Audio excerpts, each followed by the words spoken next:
it's a sequel.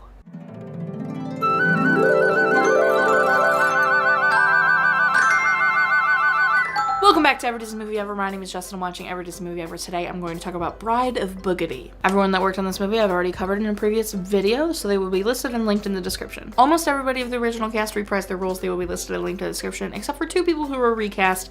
Tammy Lauren is now Jennifer Davis, and she is best known for Wishmasters, Mork and Mindy, Homefront, and Martial Law. Joshua Radoy is now Ari Davis, and he is best known for Harry and the Hendersons, Flatliners, What a Dummy, and Beauty and the Beast. I did also want to mention, though he is not a main character, Eugene, I mean, he's main-ish, but he's not like a main character. Eugene Levy is in this movie, which was so bizarre to see him in this movie. It was also really weird to hear him speak, not in a way that is just the classic Eugene Levy dad in a teen comedy way.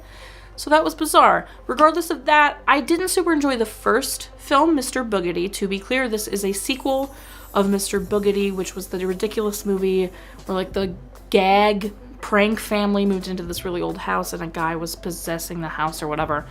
Mr. Boogedy. This is the sequel, Bride of Boogedy. The bride thing doesn't really come into play until much later in the film, so I didn't know why it was called the Bride of Boogedy, or Bride of Boogedy, excuse me. And it is just as ridiculous as the first one. The pranks are dumb, the dad is still so bizarre and silly. The thing that stood out to me the most is this film obviously had a way bigger budget than the first one, because the special effects in this one were actually, I kept being like, wow, okay, like they really upped the special effects budget for this one, because it was kind of a little bit wild how many special effects were in the film and how well done they were for 1987 television. It was really impressive.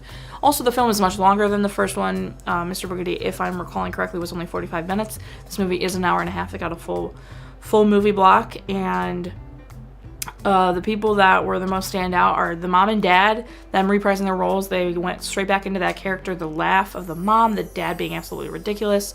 Tammy Lauren, I think, did a good job of coming in as Jennifer, but she looks completely different than Christy Swanson. She's got brunette hair. She's not blonde. They have the same robe, though. They kept the robe on her.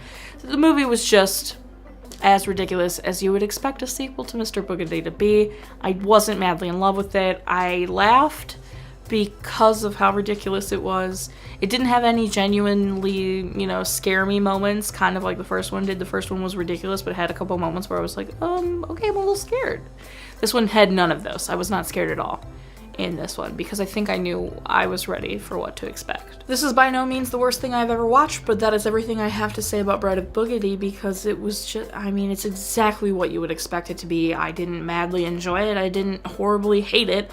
I think I'm gonna give it about a 5, honestly. The special effects really impressed me. Yeah, 5 Boogedy's, 5 wax museum statues, wax figures, 5 skeleton keys out of 10. Our total movie count is Parent Test Film Craig count are still the same. If you want to keep up with the movie I'm watching when, follow me on Instagram or Twitter, and you'll find out what movie I'm watching when. I put up videos every Monday, Wednesday, and Friday. Until next time, comment, subscribe, and I'm sure if you are, so you do, and don't be Mr. Boogedy about it. Still. Don't need no credit card to ride this train. Sorry.